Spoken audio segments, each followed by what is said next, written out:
Good morning बच्चों। इस channel में अपन पढ़ेंगे कक्षा 10th विज्ञान में कक्षा 10 में 13 चैप्टर हैं लगभग। इन 13 चैप्टरों को अपन वाइट बोर्ड के ऊपर नोट्स बना के सारे क्वेश्चन अभ्यास उदाहरण करते हुए कंप्लीट करेंगे। तो अपन शुरू करते हैं पाठ नंबर 1 जिसका नाम है रासायनिक अभिक्रियाएं तथा समीकरण। तो अभी आप कॉपी और पेन लेके बैठ सकते हैं तथा नोट्सों को नोट डाउन भी कर सकते हैं। तो चलिए शुरू करते हैं अपन। पहले पढ़ेंगे जैसे कुछ 9th का पोर्शन आएगा तो आपको याद होना चाहिए। जैसे कि 9th में पढ़ा होगा कि पदार्थों में 2 प्रकार के परिवर्तन होते हैं, भौतिक परिवर्तन और रासायनिक परिवर्तन। इसमें से भौतिक परिवर्तन वो माने जाते हैं जिसमें किसी पदार्थ की केवल अवस्था में परिवर्तन होता है। जैसे कि मैं समझाना चाहूँ, आपने पानी लिया, पानी को बर्फ़ बना दिया, तो वो पानी है वो बर्फ़ बन गया तो उसके गुण चेंज नहीं होंगे, वो कोई अन्य पदार्थ नहीं बनाया, अभी भी वो पानी ही है। उसी प्रकार आपने पानी को गर्म करके वाष्प बना दिया तो उसमें गुण किसके पाए जाएंगे? पानी के ही पाए जाएंगे। तो ये होती है भौतिक अवस्था में परिवर्तन, मतलब भौतिक परिवर्तन जिसमें कोई पदार्थ अन्य पदार्थ में चेंज नहीं हुआ है। तो आप देख सकते हो पानी के ये साथ उदाहरण एकदम सटीक बैठता है। रासायनिक परिवर्तन समझेंगे यहाँ पे। रासायनिक परिवर्तन का मतलब ये है कोई पदार्थ किसी अन्य पदार्थ के साथ मिलकर कोई तीसरा कुछ अलग ही बना दे, यानी उसके गुण उन दोनों में भी नहीं मिलेंगे। जैसे नेचर में एक उदाहरण नॉर्मल पाया जाता है कि हाइड्रोजन गैस की अभिक्रिया यदि आप ऑक्सीजन के साथ करवा दो तो वो पानी बना लेगा। तो आपने देखा होगा पहले हाइड्रोजन था, उसकी अभिक्रिया आपने ऑक्सीजन के साथ करवाई तो क्या बन गया? H2O यानी पानी। तो देखो बिल्कुल ही चेंज हो गया। ये हाइड्रोजन था, ये ऑक्सीजन थी, मिलके कोई तीसरा ही पदार्थ बन गया, वो कौन है? पानी। तो इसके गुणों में इनके गुणों में बहुत ज़्यादा अंतर होगा। तो ये रासायनिक अभिक्रियाएं होती कैसे हैं ये उच्च क्लासेज में बहुत अच्छे से समझाया जाएगा, लेकिन अभी के लिए इतना याद रखना है कि इनमें कई प्रकार के बंध बने होते हैं जो आपस में टूटते हैं और नए बंध बन जाते हैं। तो ये किसी भौतिक अवस्था में परिवर्तन नहीं है, सिर्फ इसमें कई केमिकल अभिक्रियाएं शामिल होकर ये नया पदार्थ बन जाता है। अब अपन कक्षा 10 का चैप्टर स्टार्ट करते हैं और अभी आप लिखना स्टार्ट कर सकते हो। तो पहले मैं पढ़ता हूँ, शुरुआत करता हूँ रासायनिक समीकरण। ये लीजिए, यहाँ से आपका चैप्टर स्टार्ट हो चुका है। तो जब भी कोई रासायनिक अभिक्रिया होती है उसमें कई प्रकार की क्रियाविधि शामिल होती है, उसमें कई बंध टूटते हैं, नए बंध बनते हैं, इन बंधों में इलेक्ट्रॉन अपना योगदान देते हैं। लेकिन इस अभिक्रिया को छोटे तौर पे संक्षिप्त रूप से सरल विधि से बताया जा सकता है। तो जो वो विधि है संक्षिप्त विधि जिससे अपन किसी बड़ी अभिक्रिया को एक समीकरण के रूप में लिख के बता दें हमें, तो वो क्या कहलाता है? आपका रासायनिक समीकरण। जैसे कि आप ऊपर वाले उदाहरण में देख सकते हो, H2 + O2 मिलके क्या बन गया? H2। तो H2O तो मतलब ये है एक रासायनिक समीकरण है जो आपको इन्फॉर्मेशन दे रहा है कि ये 2 जने मिलके तीसरी चीज़ बना रहा है। तो चलिए अपन शुरू करते हैं किताब के उदाहरण से। तो मैं पहले लिखना चाहूँगा किसी रासायनिक अभिक्रिया को सरल विधि, इस विधि से सरल विधि या इसको बोल सकता हूँ संक्षिप्त विधि से लिखने की विधि ही रासायनिक समीकरण कहलाती है। रासायनिक समीकरण कहलाती है। किसी अभिक्रिया को एक लाइन में आपको लिखना हो तो उसको समीकरण लिख के आप बता सकते हो, जिसको रासायनिक समीकरण कहते हैं। और एग्जाम्पल अच्छा सा ले लेंगे अपन, जैसे जिंक प्लस H2SO4 तो ये बन गया ZnSO4 प्लस आपकी गैस बन जाएगी H2। इस एग्जाम्पल से अपन बहुत कुछ सीखेंगे। तो यहाँ ये कहना चाहता है, यह है Zn का मतलब होता है जिंक। जिंक एक धातु है। तो ये भी आप साथ में याद करते जाएंगे कौन से तत्व का क्या साइन होता है, क्या प्रतीक होता है। ये जिंक है, मैं यहाँ लिख देता हूँ जिंक। H2SO4 ये एक अम्ल है जिसको कहते हैं सल्फ्यूरिक अम्ल। कौन सा अम्ल है? तो ये भी आप याद करते जाएं, ये बेसिक नॉलेज है, आगे तक काम आएंगे आपके। कौन सा अम्ल है? सल्फ्यूरिक अम्ल। ये दोनों मिलेंगे, इनके बीच में नए बंध बनेंगे, अभिक्रिया होगी जिसको कौन सी अभिक्रिया कहते हैं? रासायनिक अभिक्रिया। और इसके मिलने के बाद में जो नई चीज़ बनेंगी वो दो जने बनेंगे। कौन है? ये है जिंक सल्फेट, क्योंकि इसमें जिंक है और इसको कहते हैं सल्फेट। तो ये क्या बन गया? हिंदी में लिखना चाहूँ तो जिंक सल्फेट। और ये साथ में जो H2 दिख रहा है ये हाइड्रोजन गैस है। क्या है? हाइड्रोजन गैस, या हाइड्रोजन भी लिख सकते हो आप, एक ही बात है। तो हाइड्रोजन। अब इसमें सीखते हैं अपन कि और समीकरण में क्या क्या सीखने योग्य बातें। तो जो भी अभिक्रिया में जो ये बाईं तरफ हैं, बाईं तरफ वाले जो LHS वाले पक्ष हैं, लेफ्ट हैंड साइड वाले, इन सबको कहते हैं अभिकारक। अभिकारक का मतलब क्या हो गया? जो रासायनिक अभिक्रिया में भाग लेते हैं, जिनसे मिलके कुछ बनता है, अर्थात जिन पदार्थों में अभिक्रिया होती है वो किस श्रेणी में आएंगे? अभिकारक। तो ये इधर वाले सारे के सारे क्या माने जाएंगे? अभिकारक। तो अभिकारक में कौन कौन है? आपका जिंक अभिकारक है और H2SO4 भी क्या है? अभिकारक है।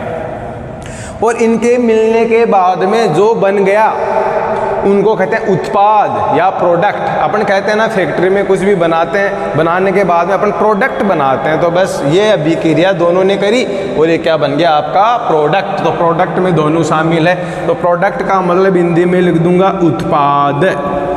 और ये कौन कौन है? ZnSO4 और आपका H2। आपको इतनी बात क्लियर होगी रासायनिक समीकरण में क्या क्या होता है। एक बायां पक्ष होता है, एक दायां पक्ष होता है। बाएं पक्ष को अभिकारक कहते हैं, उसमें 1 2 3 4 5 कितने भी जने हो सकते हैं। और दाहिने पक्ष को क्या कहते हैं? उत्पाद कहते हैं, उसमें भी कितने भी जने बन सकते हैं। इसके बीच में एक तीर का निशान होता है, इसको भी आप समझो। ये तीर का निशान ये बताता है अभिक्रिया किधर जा रही है। तो जैसे तीर का निशान इधर से उधर है, मतलब ये अभिकारक है। तो ये कौन है? उत्पाद। ये तीर का निशान उधर से इधर है तो वो अभिकारक हो जाएंगे, या आपके क्या हो जाएंगे? उत्पाद।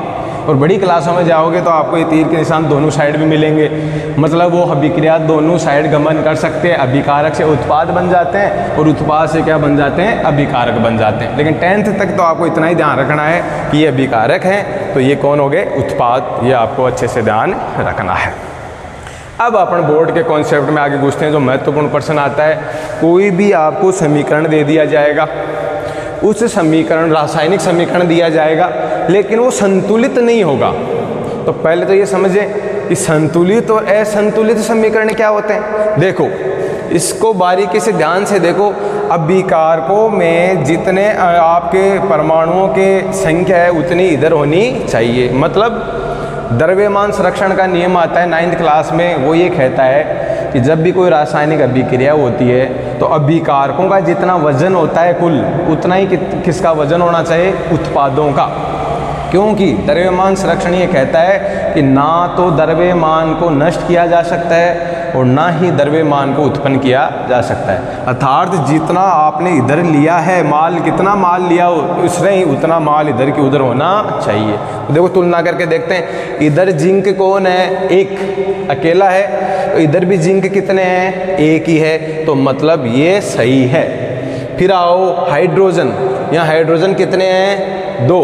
यहाँ भी हाइड्रोजन कितने हैं? 2। मतलब हाइड्रोजन भी संतुलित है। और फिर आ गया वो SO4, S कितना है? 1। यहाँ भी S कितना है? 1। O कितने? 4। यहाँ भी O कितने? 4। तो मतलब ये मैं कह सकता हूँ कि ये जो दी गई अभिक्रिया है इसमें इधर वाले सारे तत्व बराबर हैं उधर वालों के, मतलब ये अभिक्रिया पहले से ही संतुलित है। तो आपको थोड़ा थोड़ा पता चल गया होगा। लेकिन यदि इनका मैं बैलेंस बिगाड़ के दे दूं आपको, तो फिर आपको इस अभिक्रिया को संतुलित करना पड़ेगा। तो अपने क्लास 10th में एक बड़ा क्वेश्चन आता है, आपको एक समीकरण दिया जाएगा, उस समीकरण में आपको बोला जाएगा कि ये समीकरण असंतुलित है, मतलब अभी तक इसको सही नहीं है। आपको उसको संतुलित करके द्रव्यमान के अनुसार सेट करके संतुलित करके बताना है। तो अगली हेडिंग डाल लेंगे अपन, किसी रासायनिक समीकरण को संतुलित करना।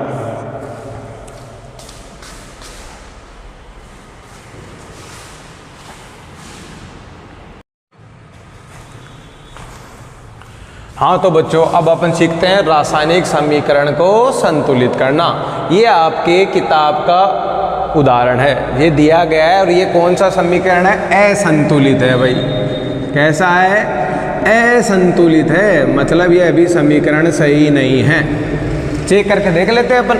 यहाँ देखो, इनके पहले हिंदी में नाम याद करवा देते हैं अपन। ये आयरन है, मतलब लोहा है, ध्यान रखना Fe आयरन का प्रतीक होता है। ये आपका H2O कौन होता है? जल होता है।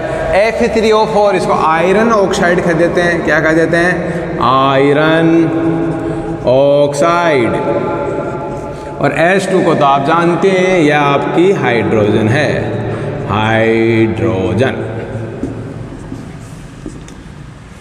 अब देखो, इसको देख लेते हैं। इधर देखो आयरन कितना है? एक ही है, देख लो पूरे में। अभी पूरे अभिकारकों में देख लो, ये इधर वाले कौन हो गए? अभिकारक। और ये उधर वाले कौन हो गए? आपके उत्पाद। इसमें देखो आयरन एक है, लेकिन यहाँ देखो आयरन कितने? Fe3, मतलब कितने? 3। इसका मतलब समीकरण संतुलित नहीं है। यहाँ हाइड्रोजन देखो 2 है, यहाँ हाइड्रोजन कितने हैं? 2 ही हैं, मतलब हाइड्रोजन अभी तक संतुलित हैं। फिर चलते हैं, ऑक्सीजन कितना है? 1। और यहाँ ऑक्सीजन कितने हैं? 4। तो मतलब ये अभिक्रिया संतुलित नहीं है। तो अपन इसको संतुलित करते हैं। संतुलित करने से पहले आपको बुक के हिसाब से ही संतुलित करना है। तो इसमें कुछ चरण हैं, उन चरणों के हिसाब से चलेंगे अपन, हर स्टेप से चलेंगे और इसको संतुलित करके फाइनल आंसर निकालेंगे। तो कुछ चरण को फॉलो करेंगे, जो आप मेरे साथ साथ नोट डाउन भी करेंगे और याद भी करेंगे। तो पहला चरण ये होगा कि सभी ये जो भी आपको दिए गए हैं अभिकारक और उत्पाद, इनके अपन एक बॉक्स बना देंगे। क्या बना देंगे? बॉक्स, ताकि अपन सचेत रहेंगे कि उस बॉक्स के अंदर कोई भी परिवर्तन नहीं करना है। जैसे सीखेंगे तो सर्वप्रथम क्या करेंगे? हम सभी अभिकारकों व उत्पादों के चारों ओर एक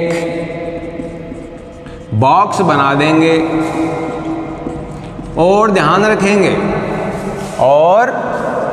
ध्यान रखेंगे कि इस बॉक्स में कोई परिवर्तन नहीं करना है। अभी मैं सिखाऊंगा ये क्या चीज़ है, कोई परिवर्तन नहीं करना है। तो मैं करता हूँ, पहली स्टेप फॉलो। Fe बॉक्स बना दिया, प्लस H2O बॉक्स बना दिया, Fe3O4 बॉक्स बना दिया, प्लस H2 आपने बॉक्स बना दिया। क्यों बनाया है बॉक्स? थोड़ा सीख लेते हैं। बॉक्स का मतलब ये, इस बॉक्स में छेड़छाड़ नहीं करनी है। जैसे ऑक्सीजन के यहाँ 2 नहीं लगाना है, यहाँ पे 2, 4, यानी जब भी आपके कम पड़ेंगे तत्व तो आपको यहाँ अक्षर लगाने पड़ेंगे, 1, 2, 3, 4, 5। तो आपको यहाँ बीच बीच में कहीं भी नहीं लगाने हैं, इसलिए बॉक्स बना देते हैं ताकि आप इसकी सूत्र के साथ कोई छेड़छाड़ ना करो। अब चरण नंबर 2 क्या है? तो पहला चरण कोई खास नहीं है, बस आपको याद होना चाहिए। चरण नंबर 2 ये कहता है, आप लिस्ट बना लो कि अभिकारकों में कौन सा तत्व कितनी बार आया है और उत्पादों में कौन सा तत्व कितनी बार आया है। समझ गए होंगे बात को। पहले तो तत्व कितने टाइप के हैं यहाँ पे, ये देखो Fe हाइड्रोजन है, ऑक्सीजन है, तो 3 प्रकार के तत्व हैं। वो कितनी बार आए हैं आपके अभिकारकों में, कितनी बार आए हैं उत्पादों में, ताकि आपको पता चल जाएगा कि अभिक्रिया बैलेंस है या नहीं है। और बैलेंस नहीं है तो कितने कम पड़ रहे हैं। जैसे अभी देखते हैं, हम अभिकारकों व उत्पादों में सभी तत्वों की संख्या की सारणी बना लेते हैं। क्या बना लेते हैं? सारणी बना लेते हैं। इंपॉर्टेंट बात है। हम अभिकारकों व उत्पादों में सभी तत्वों की संख्या की क्या बना लेते हैं? सारणी। जैसे कि मैं बताता हूँ आपको, इधर तो आ जाएगा तत्व का नाम कि कौन सा तत्व है, फिर आ जाएगा अभिकारकों में परमाणुओं की संख्या, मतलब अभिकारकों में वो कितनी बार आए हैं, परमाणुओं की संख्या, अभी समझ में आ जाएगा। फिर आ जाएगा उत्पादों में परमाणुओं की संख्या, उत्पादों में परमाणुओं की संख्या, जैसे मैं बताता हूं आपको, तत्व कितने टाइप के हैं भाई, यहां देख लो, Fe है, ऑक्सीजन है और हाइड्रोजन है। ये नाम लिखा है मैंने सिर्फ अभी। अभिकारकों में परमाणुओं की संख्या, अब ये देखो अभिकारकों में Fe है कितने जने, तो Fe यानी आयरन अकेला ही है, तो यहाँ संख्या कितनी आ जाएगी, 1। उत्पादों में Fe कितने हैं आपके, देखो उत्पादों में तो Fe3, तो कितने हैं, 3। ऑक्सीजन कितने हैं भाई यहाँ पे, 1। यहाँ ऑक्सीजन कितने हैं भाई यहाँ पे, 4। हाइड्रोजन यहाँ पे कितने हैं, 2। और हाइड्रोजन यहाँ भी कितने हैं, 2। ध्यान रखना आप, अभी 10th में तो पता, ध्यान रखना आप, जो नीचे अंक होता है वही उनकी संख्या होती है। जैसे H2 है तो जो H है वो कितनी बार आ गया है, 2 बार आ गया। अब देख सकते हो यह अभिक्रिया आपकी असंतुलित है, आपको पता भी चल गया कौन कितना कम पड़ रहा है। अब अपन चरण नंबर 3 में चलेंगे, इसलिए मेरे को ऊपर का थोड़ा मिटाना पड़ेगा, तो जिसको भी नोट डाउन करना है वीडियो रोक के लिख लेना। अब भी मैं आगे वाले चरण में चलता हूँ।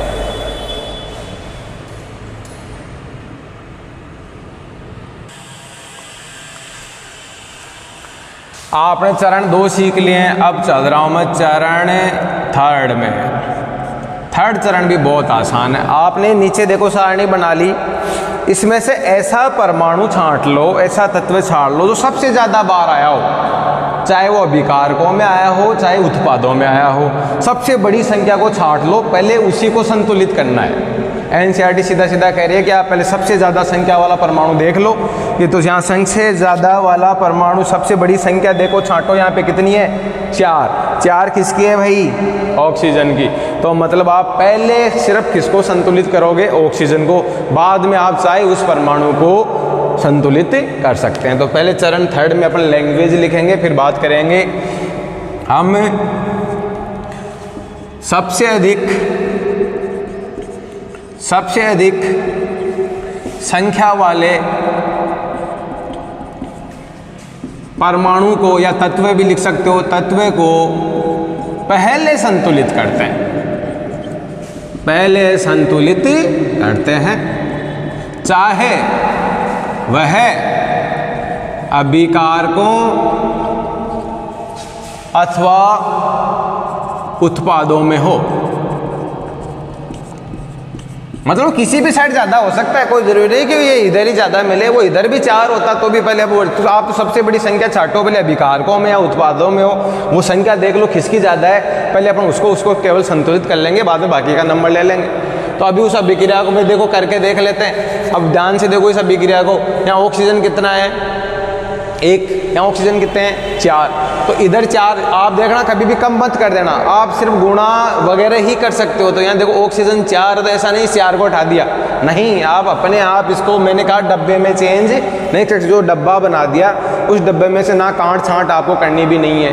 तो आपको क्या करना पड़ेगा, यहाँ आप 4 लगा सकते हो, कसर यहाँ बीच में लगा दूं तो अभी मना किया आपको कि डब्बा बनाया गया है, उस डब्बे के अंदर कोई छेड़छाड़ नहीं करनी, उस डब्बे के बाहर यानी आप गुणा में कोई अक्षर डाल सकते हो, आपको बीच में कोई भी अक्षर, नीचे कोई भी अक्षर फंसाना नहीं है। तो देखो ऑक्सीजन को संतुलित करूँ तो मैं यहाँ लिख दूंगा, इस अभिक्रिया में सर्वप्रथम ऑक्सीजन को संतुलित करते हैं। किसको संतुलित करते हैं भाई, ऑक्सीजन को संतुलित करते हैं। एक बार आप ये चरण सीख गए, फिर आप 2-2 मिनट में सारे क्वेश्चन कर लोगे। तो चलो मैं करता हूँ, Fe, वहाँ 4 ऑक्सीजन है तो इधर आप ऐसे लगा सकते हो 4H2O, ना बीच में O करना, यानी अब इसके आगे भी लग गया तो लग गया, कोई बात नहीं, फिर आज में संतुलित हो जाएगा। ये आ गया Fe3O4 + H2। तो ये अभिक्रिया बन गई, लेकिन क्या अभी संतुलित है क्या, नहीं है, अभी तो देखो संतुलन बहुत बाकी है। Fe का संतुलन करना है, और अभी थोड़ी देर में देखोगे हाइड्रोजन का संतुलन भी बिगड़ गया है, वो भी दोबारा करना पड़ेगा। तो ये आंशिक संतुलित है, मतलब थोड़ी बहुत संतुलित हो चुकी है। तो इस अभिक्रिया को आप क्या लिख सकते हो, आंशिक संतुलित, पूरी संतुलित नहीं है, आंशिक संतुलित समीकरण हो गया है आपका। अब आप किसको ले लोगे, अब मैं नीचे वाला थोड़ा मिटा देता हूं।